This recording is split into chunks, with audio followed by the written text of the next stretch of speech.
jo. Tak jo, hneď prvý fail. To je krásne. Ale pekne som to ustal. Som si to tu chcel jumpnúť. Teraz je kamera celá mokrá. Ako som to prehodil cez toto. A pritom taký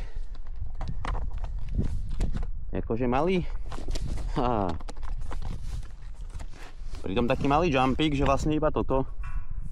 Jo, že proste to prejdem, ale tým, že to bolo dole kopcom a moc ma vychýlilo vlastne doľava. Tá 40 kg kolka je dosť ťažká.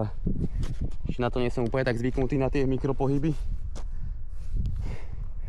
Tak som z nej zoskočil dole kopcom, hovorím o tie powerpady.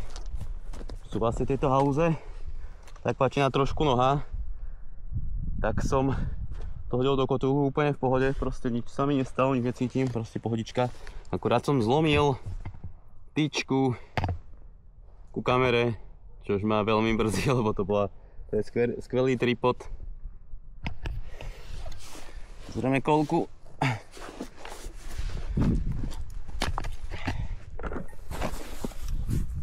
Ja sa vypla z bezpečnostných dôvodov, lebo padla na bok. Niečo je. Prvý záder, oškrenina. Sú tu šutre. Jo, inak proste pohoda.